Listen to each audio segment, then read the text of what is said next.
Welcome back, ladies and gentlemen, to Toffee TV USA. My name is James Boyman, joined by my co-host Ryan Williams. Ryan, how are we doing today? Not too bad, James. International break, no Everton, but there have been some strange news stories, I have to admit, so I'm excited to get into it tonight. Yeah, we've got a few things to break down for you folks out there tonight all over the world. We're going to start with talking about Moise Kean. There was some revelations about the nature of his loan to Paris Saint-Germain. And then we're going to get into the continuing, for some reason, debate around Jordan Pickford in the Never ends. media, which we will rightly pan and critique. Mhm. And we'll talk about what some people, some former Everton managers and their gremlins and associates have been saying about him. And then lastly, we're going to talk a little bit about the news coming out regarding Everton's release of a survey concerning seating at Bramley Moore Dock. Obviously, everyone knows the stadium on the way. But Ryan, let's kick things off. So we start with a report from Jonathan Johnson, not so much a report, but a quote rather, from PSG executives confirming that there is, quote, no option to buy in the Moise Kean loan deal. Unfortunately, it'd be very expensive. He is an excellent, powerful player that we had been keeping an eye on. But there had been some reports from French football alleging that there was like an $18 million option to buy in the loan deal, of course. And it turns out that that is entirely not true. I believe also Fabrizio Romano had confirmed at the time that there was no option to buy, and this further confirms that. But the question becomes, obviously, everyone knows that Kean has been doing quite well at PSG and and has been getting quite a bit of playing time, as a matter of fact. So what's the future for Moise Kean hold? Do you think he has a future at Everton? I don't, unfortunately. But the whole thing is very curious, really. I mean, how many times did people have to come out and say there was no option to buy? It just went on and on and on. I mean, did people seriously? I think there was kind of a strange perception of Moise Kean from the fan base. I think a chunk of it didn't quite understand truly what a superstar this kid is. Still is. I mean, he's only 20 years old, for heaven's sakes. But and so there's never going to be an 18 million pound option to buy. We bought him for 25 million, bought him on the cheap, frankly, because he was in the last year of his deal, and Juventus tried to sell other people and really couldn't. So anyway, the reason why I don't really see that there'd be a great way back for him, even though I think we could really use him right now, to be perfectly honest, having another threat to run in behind people would give us a different dynamic. I think it just comes to something very simple. So if you include the Italian national team, he's had success pretty much everywhere he's been. I mean, he went on loan at Verona and did well. He did very well in his short stint at Juventus before he came over to Everton. He's been very successful now at PSV, and he's been continually called up to the Italian team, continually playing even at age 20. So there's one club situation where his perceived performance was not particularly good. Although I think if you break down the numbers, I think he was a little better than people realize. He was certainly a little unlucky in his finishing, but I mean, for heaven's sakes, I mean, he barely played. Did he even play 1,000 minutes in the Premier League with us? Really? No. So if I'm him, I hate to say this, it's hard for us to be blinded by our love for the Toffees, but ultimately, why would you return to a place where you clearly wanted out of, at least temporarily? Even when Carlo Ancelotti, legendary Italian manager, had a plan for you, why would you want to go back to the one place where you really weren't succeeding and weren't very comfortable and wanted to leave? I see no way back. Perhaps Carlo could convince him in lieu of a great option to buy from someone else this summer to come back and play. But I mean, can you see a scenario where that happens? I just can't imagine Moise himself would think, geez, I want to go back there. And I feel like our fan base is still riding on him. Many and some small pockets of them are still kind of over him, almost dismissing his ability to score in the Champions League, for heaven's sakes. What are we talking about here? Yeah, I mean, you see people that are discounting the quality of opposition that he scored against. But as you said initially, Ryan, people, and maybe this changed over the course of his career, because when he came in, when we bought him, it was viewed as around European football as a massive coup. Absolutely. That we had signed this player, an unbelievable prospect, one of Juventus's best prospects in years. Yep. And somehow we get him on a permanent deal. And I remember, shocking. I mean, Barca was after him, Dortmund, Ajax, and I bet you sometimes he probably sits back and thinks, wow, if I was at Ajax, I'd be well, I'd be beating teams 13 to, but no, Yeah. you'd probably be scoring more. Certainly at Dortmund. I mean, look at the success that Giovanni Reina, American, has had. Haaland's obviously playing all the time there. Bellingham came in the other day, looked fantastic, by Right. the way, in midfield for them. I mean, the opportunities are there, and he had to be asking, geez, this team's not doing very well yet. Here I am, not on the pitch. Marco Silva clearly had no plan for him. I just, why would he come back? Really? Right. It just doesn't make sense. And again, when he came in, we thought that, okay, maybe this is a player that can challenge Dominic Calvert-Lewin Yeah. regularly for a starting position. And that seemed to be the hope that eventually he would displace. Remember, at this time, at the start of last season, there were still many, many question marks about what Calvert-Lewin's future with Everton would be. And to his credit, he proved a lot of those people wrong and secured a starting place. And it became pretty clear around mid-season that there was going to be very few opportunities for Moise Kean to regularly start. And so I think people on that basis maybe wrote him off. Like Calvert-Lewin, again, still had those conceptions of him as maybe not a consistent player, but he was playing well week in, week out. It made it really hard to justify dropping him. And as a result, you have this really young, talented player who can't quite get into the team. So now you look at him again, he goes on loan, and like you said, Ryan, for the rest, as he has for the rest of his very, very young career, he's tearing it up. He's doing really well. He's showcasing a lot of the ability that we knew that he had. And to his, again, in fairness to him, he showed in brief spurts in the limited playing time he was able to get, but he was never really able to turn that into a consistent run in the team. It's true. And people did start to write him off, especially after limited substitute appearances in preseason and early on. And so eventually when he made the move out, people were, okay, well, maybe he'll get some game time and come back the better player, but why would he come back to us? And the only scenario that I could see realistically would be if we were to secure Champions League, then maybe Carlo could make a compelling case as to why he would come back. But I still don't think he necessarily gets into the team over Calvert-Lewin on a regular basis. But what I will say is we could really use a player like him right now in the team. You look at the substitutions we had to make at the weekend, bringing a guy like Cenk Tosun on as a desperation move late in the match when you could have brought on a young dynamic player like Moise Kean, run at people.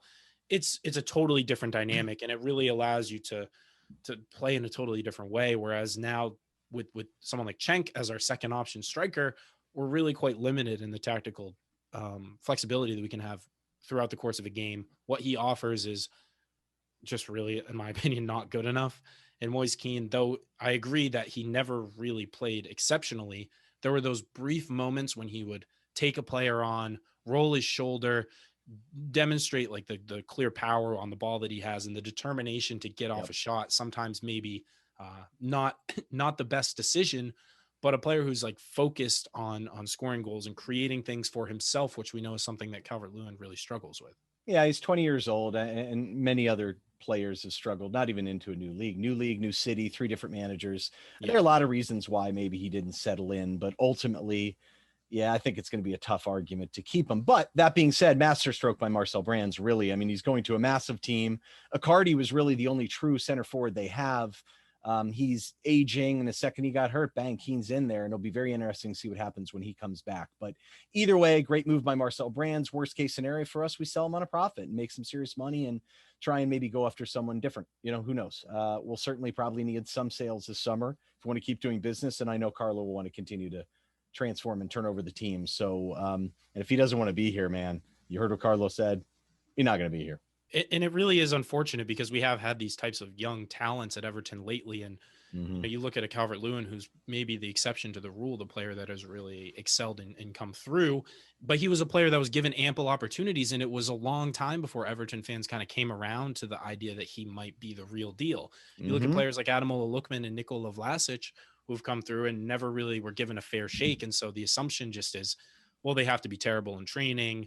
They might not have the right attitude problems. And in some cases that may have been warranted, but I do think there's something to be said for players coming from, I think the cultural differences and the change in environment is a huge adjustment for a player. And especially when you're not in the team regularly, no disrespect to Liverpool, unbelievable city, northwest of England. I love it personally, but if you're coming from Turin, you're speaking a completely different language. It's hard.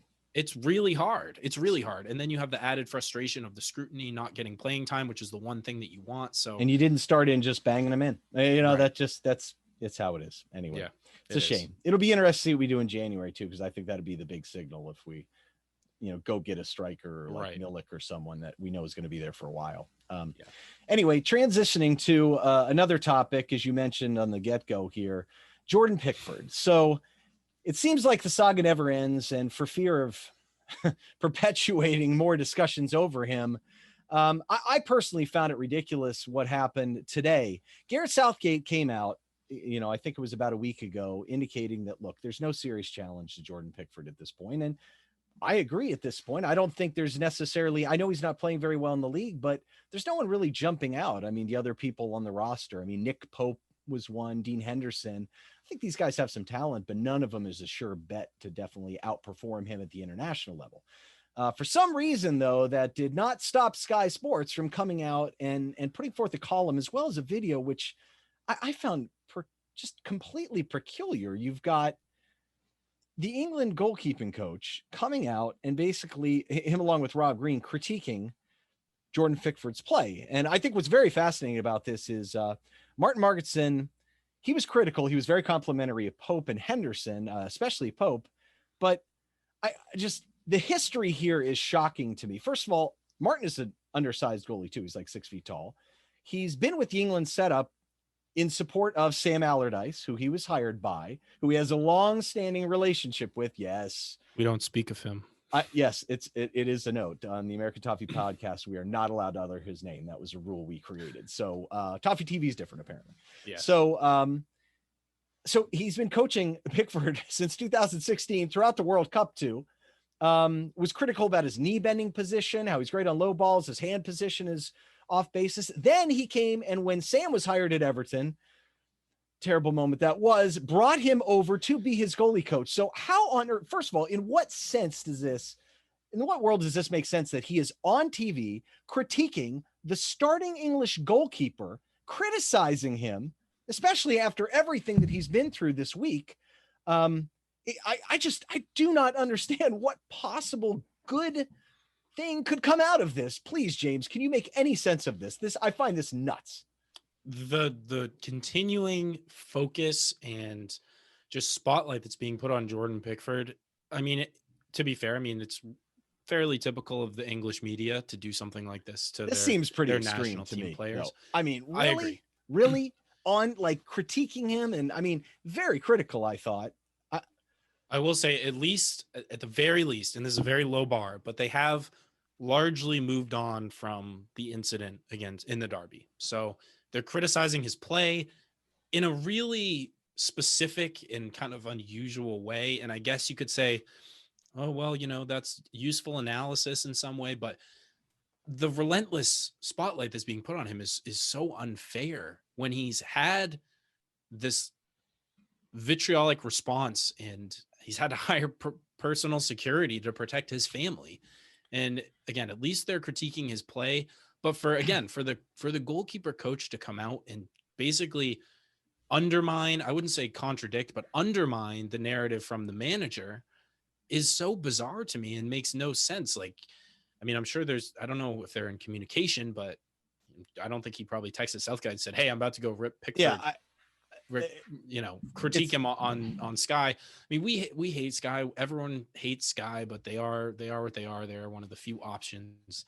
It just really makes no sense. And you got to lay off the guy and let him play the game. It's just classic extension of Sam Allardyce. It's perfect personality. We had this quote last year while Sam was doing beIN Sports and Pickford made a gaffe and whatnot. And here's his line too. I really wanted to share this because this shows you what a class act he is. I would be speaking to my goalkeeper coach, Martin Margetson, Allardyce said. But if Margetson was there, I will tell you 100% that Jordan Pickford would not be making those mistakes. Seriously, the guy had the audacity after getting fired to bring that up. Ironically, Jordan Pickford, at least statistically, performed better with his first year under Marco Silva than he did the prior year with Sam Allardyce. But what I don't understand is this guy's been his coach several different times, and you're critiquing the way he plays. What's your responsibility? But yeah, I think what really leaves a bad taste in my mouth is just kind of walking back through some of this stuff. The guy hired personal security. He's been going through craziness, yet other media people continue to ask questions. Literally just yesterday, We had Memphis Depay being asked about Virgil van Dijk. I mean, are you kidding me? I mean, and expressing how frustrating he was, and how, Wijnaldum the other day was talking about how he's going through the worst thing ever and he's dying inside. You had former Liverpool goalkeeper Chris Kirkland coming out of nowhere to just declare what a disgrace Everton is for not this is unbelievable. And sure enough, which I thought was a ludicrous take, we saw the match last weekend. And look, I actually thought maybe it was a penalty when Pickford kicked Maguire. And what did TalkSport do? What did they do? I mean, bang, immediately right out there. First Van Dijk, now Maguire. Pickford's done it again. I mean, what the heck is that? How did he get away with this? And this is what TalkSport does. And what did Maguire say in the post-match? Harry Maguire, to his credit, pretty classy, I thought. His quote, "I just explained this in there. I personally don't think it was a penalty," said Harry in his post-match interview. "I think maybe I put a hand into his chest when he went to catch the ball, and I did feel contact on my knee. I felt like I probably pushed Jordan before, and I know everybody's probably trying to jump on him dropping the ball, but I did feel like I pushed him, and a penalty would have been a little bit soft." Thank you, Harry Maguire, for actually just showing some rationality and objectivism in reporting. But it's not going to stop, unfortunately. But this one, I've never seen anything like that. I mean, you get on TV and you critique detailed, comparing him to the other keepers, making him seem like he wasn't, and then Pope's going to come out and start tomorrow. How does this help him? And then you've got Paul Joyce as well. What is up with that? What is up with that? Who again had been the gold standard for Everton reporting for a long time, and has done himself no favors as of late. That he's just, again, he says he sensationalizes the comments because they're critiques at most, and he says England's goalkeeping coaches publicly criticized Jordan Pickford's technique after a difficult start to the season for the country's number one. Again, this spotlight comes with the territory of being England's number one, but again, like it's ridiculous. Joyce is all over it. He was all over it and fired it out there. It's a headline to drive clicks, and it does just that. But again, credit to your point, credit to Harry Maguire for coming out and trying to put a little of this to rest, because the Maguire one, as you said, Ryan, when I first saw it, I thought maybe a penalty, but then you see the push and it's like, okay, well, I mean, he's trying to make a play on the ball. And again, they're national team teammates. So it makes sense that he would maybe come to his defense a little bit, because he's probably seen what Pickford is going through to some extent. Probably. Yeah. It's called leadership. Yes, unfortunately not shown by the goalkeeping coach, but again, that's right in line again with the Sam Allardyce chain of command, apparently. Typical stuff there. Typical stuff, but pretty disappointing, I think. Let's leave Pickford alone. If anyone's going to criticize him, let it be Everton fans. Let it be us when he makes a mistake that costs us a goal, which fortunately he has no opportunity to do over the international break. Yes. But it's fine when we criticize him, because we are not a certain other group of fans that will send him death threats to our own players. We will be respectfully critical of the performance, and that'll be that. Yeah, it's not okay. But either way, moving on to our last major topic of conversation. And this one's interesting because it's got a bit of an American twist, and we thought it would be an interesting one to share on Toffee TV. I know most of the fans are familiar with the new survey that's been sent out about the Bramley Moore doc kind of match day experience. It's funny, they actually labeled some of the match day ideas as American. Let me read you the actual excerpt. I'm stealing from Paul the Esk, friend of the program. And good for Paul, because Paul's normally right on top of kind of most of the financial dealings. And we've had him on the podcast before. Paul's definitely a friend. And I appreciate his takes on things. But this one's very interesting. And I quote, "You will be able to learn more about some of the new concepts we'd like to test, such as seasonal premium seat memberships. As you will see, premium seating areas will provide some of the best viewing positions, blah, blah, blah, blah, blah." And then we get down to something called, "You also see that we are considering loge seating, fairly new, very relaxed concept in hospitality, which offers a private area within the stadium close to the pitch and with comfortable cinema style seating with personal TV monitors. This concept has been popular in the US and would be a first in the Premier League." So I think it's very interesting for us to take a step back and try and make a comparison between our experiences at Goodison and I think what we want Bramley Moore to be, and whether there's really kind of a relevant comparison in the United States. It seems like a lot of these concepts, James, are kind of modeled after the NFL, but I don't think the NFL fan experience is really something that you would want to replicate too much in Bramley Moore. Do you agree? No, I totally agree. And it is interesting if you look at the history of when, for example, Arsenal were leaving Highbury, moving to the Emirates, any of the clubs that have since renovated substantially their stadiums, they did take a page out of American sports books, specifically the NFL, because some of the owners attended NFL games and they saw the pageantry and the fanfare, and for better or for worse, I mean, they saw the concessions and the way that it was very, very much commercialized at that point They in the saw the money. 90s. They saw the money. Exactly. Yeah. And they wanted to follow the money. And so you have a lot of these concepts being adopted at the Premier League level. And some of them I think will work. I think other clubs have used them to great commercial success, which is something that Everton, of course, will be one of the big parts of moving to the new stadium, will be to harness some of those commercial avenues, leverage them for the betterment of the club as a whole. And you look at, again, I think having been to Goodison, we've both been, it's unbelievable stadium, unbelievable atmosphere, but it does have its flaws. And the lack of premium seating, I think, is one where it prevents the club from capitalizing on revenue. The obstructed views are another one, which, being from New England, having been to Fenway Park many a time, I can empathize with that. It's a very familiar feeling when you have to lean back and forth to see the action.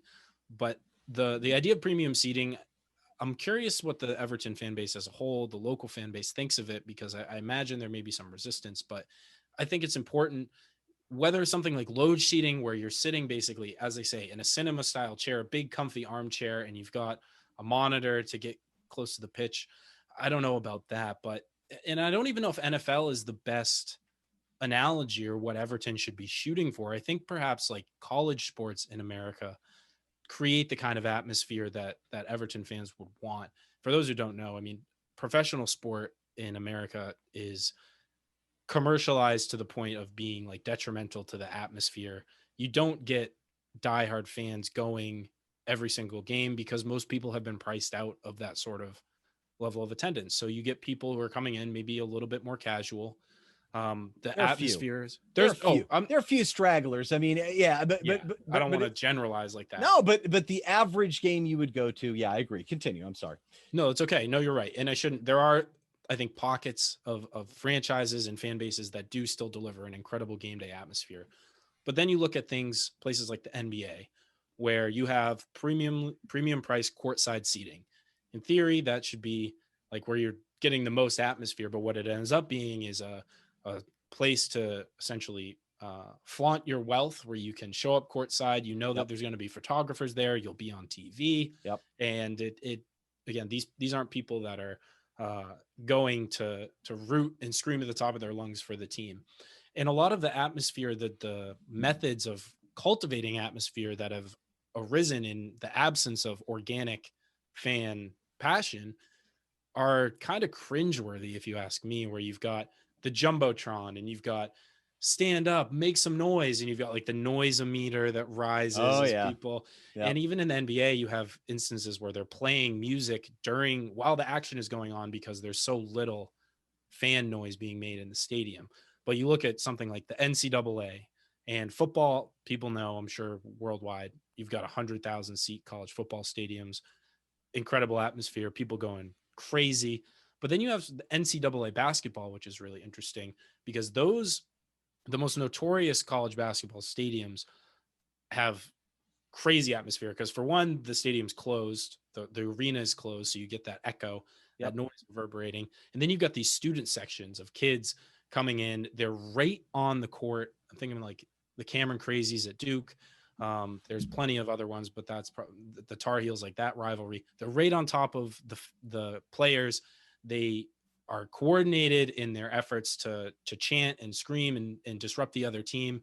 In props, I mean, they're hysterical. It's amazing. Yeah, it's great. And I think the key then is to let's take the good parts of the American sports experience and make sure that they match kind of the club's values. So I think some of these things, the college sports feel is probably the right one you want to go through. The NFL is not really it. I mean, yes, I grew up in Pittsburgh, so I think the Steeler experience is all right. The Packers are a little bit are right too, but no one really cares how close you're sitting to the pitch. But that is so critical to Bramley Moore if we're going to bring kind of any aspect of Goodison. So I think the Loge idea of down low on the field, and I've seen it in some MLS stadiums too, and it just doesn't, I don't think it works, and I don't think it's something of interest. That being said, I think, so we normally call these places the club level, basically, where you've got some regular seats, and then you have inside the concourse, you know, big bars and food and things you can do and TVs and stuff like that. There's not real time to do that during the match. At halftime, of course, there is. And you can kind of tuck those seats in a way you don't really see the entrance into the club very much. It's not very prominent. So I don't think that necessarily takes away from the atmosphere. And some people want to experience that and not make a bunch of noise. Fine, whatever. I think look, we're going to have suites. It's going to happen. And the suite in the US has been there for years. It's really, you know, nicer chairs kind of sitting outside, but inside you literally have a compartment there, and you'll have catered food and that type of thing, and beer. And that's the other thing too. I mean, you're allowed to booze you're not allowed to booze during college games, but I can assure you, yeah, right. I mean, there are fantastic ways to do that, from binocular cases that aren't really binoculars. You just unscrew them and pour your booze into your cup. Yes, that actually that's American innovation for you right there, folks. Yeah. Figure out ways to booze during the game when you're not allowed. Yeah, it's very different. So I think some of this stuff can happen. Maybe tuck it under the second deck, make it so that it's not as prominent, pardon me. And look, some premium seating I could see behind the benches. You know, if some wealthy people want to sit there in their big lounge chairs, sitting back and order food, normally they'll bring food out to you. You have your little TV there during the match. That's fine, as long as that's kept to a minimum. But man, the both ends, man, they need it up and down. They need to have the people on board. It needs to be loud. It needs to be rowdy. And it's still a family atmosphere. The college sports, the only detriment to college sports is, especially the football games, they're a bit of a debacle. I mean, they're not as frequent as matches too. So, and most of them, they may say they're family affairs, but what that really means is, yeah. And in the South, it's even more ridiculous, where people will dress up. They wear ties to the games, and they'll get up early as possible, tailgate outside, doesn't matter what the weather is, for hours and hours, cooking, grilling out, drinking the entire time, get in the stadium. These are 4-hour affairs where everyone's going absolutely bonkers and screaming bloody murder. But yeah, the fan experience is different. The game's different. You know what I mean? It's played in smaller areas. What I mean is, you know, you can only really go one way. In football, you know, in European football, it's all over the place, and there's so much more to watch and see, and it's constant. So the rhythm of the game is different. So I think some of these things that we can impart over that will increase revenue and be beneficial. But I really think that hopefully this response, hopefully we've educated a little bit in terms of how things are in the States. But hopefully the response echoes that. Some of this stuff, fine. You got to be reasonable. We do want to increase revenues. That's part of the reason to go to the stadium, to afford better players. But ultimately, some of this stuff, if it's too gimmicky, it's just not going to fly, I think, with the average Evertonian, and I wouldn't want it to, really.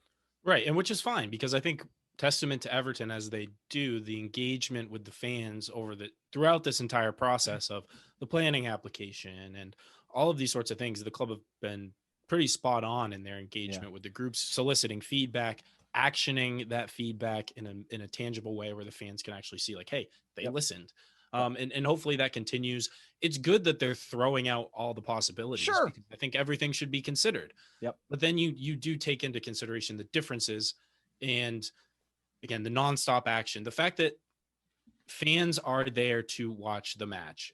Of course. Universally. And I don't think you can universally say that about American sports. No. Because there's a lot of people that go for the experience, to drink, to eat, to do all these sort of secondary things besides actually watch the game. Yeah. Whereas, the funniest part about it, James, you think about it, like, baseball is the most casual sport we have in America, but the aesthetics around the stadium and how they look and kind of the traditional feel is probably the most appropriate from a design standpoint. Isn't that curious? Yeah, it is a bit unusual. But yeah. I mean, I love going to watch live baseball. It is a very casual, there's a lot of stoppages, but with soccer, football, you're on the edge of your seat. You're singularly focused on watching the ball, watching whatever's going on the pitch. And I think that the stadium experience needs to keep that in mind. Although when you do have something like premium seating, when you've got a room, essentially, as you talked about with the catered, what that predominantly is for is, like, businesses will buy a box and then use that to bring clients in. Yep. It's an experience. It's a way to kind of, I don't know, schmooze. It is. It's a cost of doing business, but we also have to remember that if we really want this thing to be the marquee venue for concerts and other things, some of that stuff is going to have to be in there. Now, I will say this, Dan Mees deserves a lot of credit, I think, because his idea, and I know some people didn't like the capacity, but I really think his idea was to create it to be more of a destination type place. That atmosphere itself is the selling job of European football. Truly, it is unique. In the States, we have some of it in MLS. There's some really great crowds and stuff, and that's what makes it unique. The sport is brilliant, of course. We both love it, but I think a packed all the time stadium creates an environment and atmosphere that's really unique, and people will want to be drawn to that and experience it. So we have to expect that. But if it's not done in a cheap commercial garbage way, it will be fine. I look at like Fenway. People want to go to Fenway. Does it detract from the atmosphere? No, everyone's still packed in. You are forced in that venue to pay attention to the outrageous accents and have your lager, park the car, and watch the Red Sox. But hey, man, that's cool. That's part of the beauty of it. I think that's really what we need to go for. A venue that commands your attention, that sucks you into the game, that makes it unique, with all the passion and fervor that we have in Goodison and just all the drama. There'll be concourses for the average fan that will walk out and more space to drink beer. You won't have to fight through 20 people just to get to the one bathroom in the Galati Street end, which I know I've done, man. That's a battle. That takes forever.